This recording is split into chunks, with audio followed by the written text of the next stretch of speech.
સાથીઓ, જય જોહાર, જય ભીમ।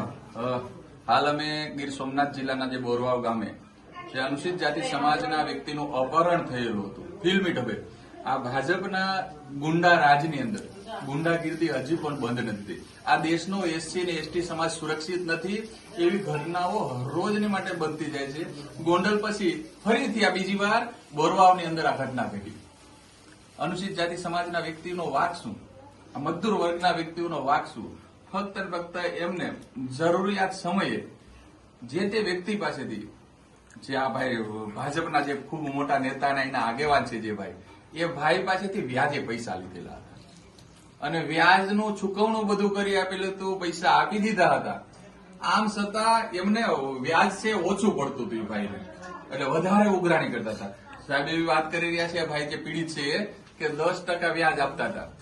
ભાજપના રાજની અંદર આટલી ગુંડાગીરી, અનુસૂચિત જાતિ સમાજના વ્યક્તિઓને મૂંછ રાખવામાંથી એમની હત્યાઓ થતી હોય, પાણીના મટકા સુવામાંથી એમની હત્યાઓ થતી હોય, એમની બેન બીટીઓ છે, દીકરીઓ છે, એમને નિર્વસ્ત કરીને રોડ ઉપર પરેડો કાઢવામાં આવતી હોય। અને અમારા સાહેબ જે આવે ગુજરાતની અંદર એટલે 2 દિવસ ઉપર પહેલા મોટા મોટા ગપ્પા મારીને જાય કે બેટી બચાવો બેટી બચાવોના અભિયાન ચલાવી રહ્યા છે। આ દેશની અંદર એસસી એસટી ને હું ઘરના ઘર આપી રહ્યો છું, પણ અમે આ ઘરના ઘર નીચે પણ સુરક્ષિત નથી।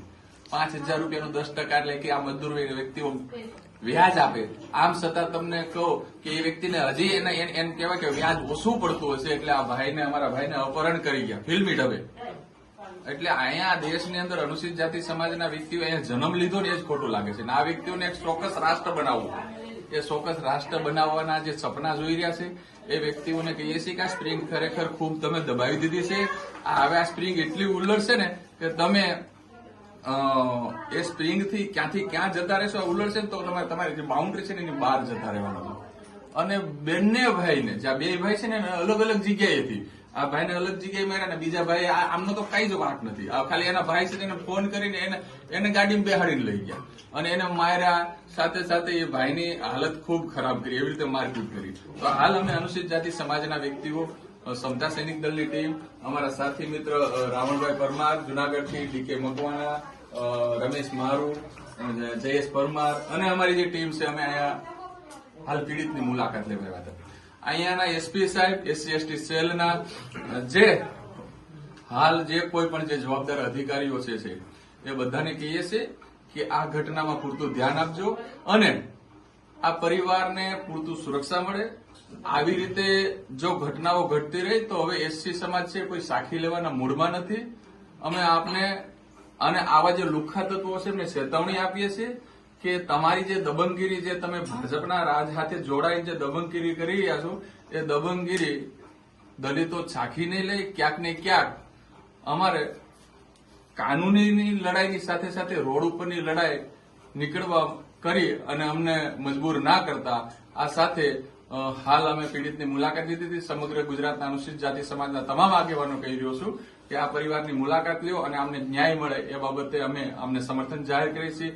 તન મન ધનથી લીગલી રીતે અને રોડ પરની લડાઈમાં અમે આમની સાથે છીએ। હાલ મારા સાથી મિત્રો આવી રહ્યા છે, એ 2 વાત કરશે। જે તાલાળા તાલુકાની અંદર જે બોરવાઈ ગામની જે બનાવ બનેલ છે તે બનાવ બહુ દુઃખદ બાબત છે।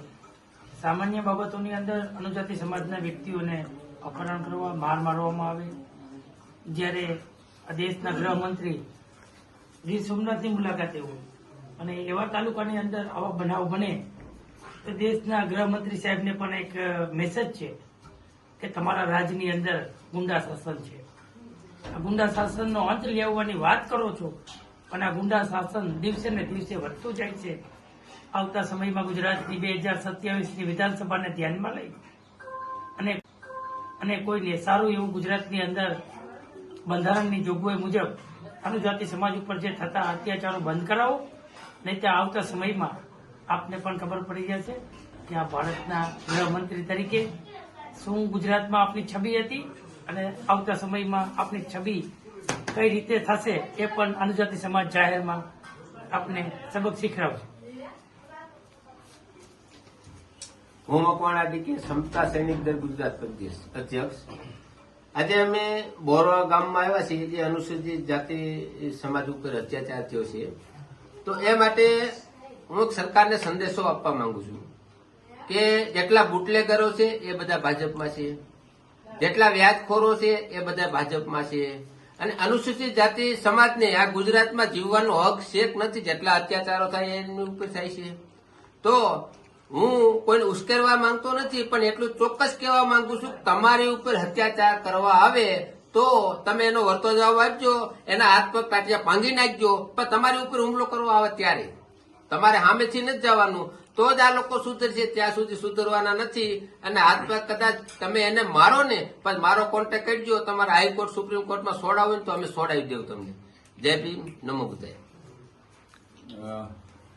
અમારા દળના પ્રમુખે ખૂબ મસ્ત વાત કરી, એટલા માટે કરી કે જો કે સંવિધાનના દાયરામાં રહીને જ બધાને રહેવું જોઈએ, સંવિધાનનું પાલન કરવું જોઈએ, પણ સાથે સાથે એક વસ્તુ કહી દો એના પર, કારણ કે આપણા પોતાના રક્ષણ માટે અગર તમને કોઈ મારવા આવે તો એનો વળતો જવાબ દેવો એ પણ આપણી નૈતિક ફરજ છે. દલિતોના દીકરાઓને મૂછ રાખવામાંથી હત્યા થાય, કેમ ભાઈ શીખની કોઈક દાઢી અડી જ હોય જો ખ્યાલ આવે.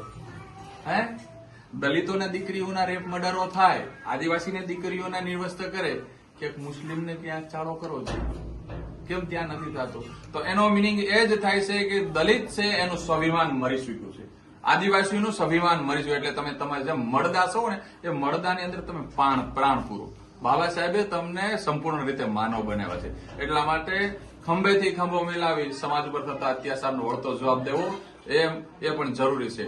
કલમની સાથે આપણે 500 જે મહારો છે એમનો ઇતિહાસ છે એ વાંચી, કલમની સાથે તલવારની જરૂર પડે તો તલવાર પણ ઉપાડવી જોઈએ, પણ પોતાના રક્ષણ માટે.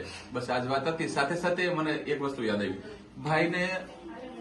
આ ભાઈની સાથે એમને બોલાચાલી થઈને આમને મારકૂટ થઈ. આ ભાઈ તો એમનો ભાઈ છે તો આમને ફોન કરીને અલગ જગ્યાએ બોલાવેલા છે. તો અમે ફરિયાદ જોઈ તો મારું એવું માનવું છે સ્પષ્ટપણે કે આ વિડીયોના માધ્યમથી આજે હું એસપી સાહેબને મળવાનો હતો, પણ હાલ અમારા ગૃહમંત્રી સાહેબ અહીંયા આવ્યા છે. આ ગીર સોમનાથની અંદર ઘટના બની અને અમારા ભારતના ગૃહમંત્રી સાહેબ અહીંયા બેઠા છે. ગુજરાતના ગૃહમંત્રી એવું કહે છે કે હું એક પણ સમરબંધીઓને છોડવાનો નથી. સાહેબ આ સમરબંધીઓ આપણી સાથે ક્યાંક કનેક્ટ છે. આ સમરબંધીઓ છે ને આપના જ વ્યક્તિઓ છે. તો આ સમરબંધીઓને આ ભાઈ એમની ફરિયાદ તો થઈ, પણ આ બીજા ભાઈની ફરિયાદ અલગથી થવી જોઈએ. આમનું અપહરણ થયું છે, આમને અલગ જગ્યાએથી ઉપાડ્યા છે, તો બંને ભાઈની ફરિયાદ પણ અલગ અલગ જગ્યાએ જોઈએ. કારણ કે બે ઘટના અલગ અલગ જગ્યાએ, આને બીજી જગ્યાએથી ફોન કરીને બોલાવી અને આને ઉપાડી ગયા છે, માર મારેલો છે. આમનો શું વાંક હતો? આ ભાઈ તો સાથે હતા, આનો શું વાંક હતો? હું દલિત હોવું એ ગુનો છે? એટલે સમરબંધી કહેવાવાળા મારા સાહેબશ્રી, આપ ગુજરાતના ગૃહમંત્રી, આપ કહો છો હું એક પણ વ્યક્તિને છોડીશ નહીં, પણ દલિતો ઉપર મારપીટ થાય ત્યારે તમારું સમરબંધી વાળું જે નાટક છે એ ક્યાં જાય છે એ અમને ખ્યાલ નથી આવતું. મને એવું લાગે છે કે ગુજરાતની અંદર ખરેખર દલિતો આદિવાસીઓ સુરક્ષિત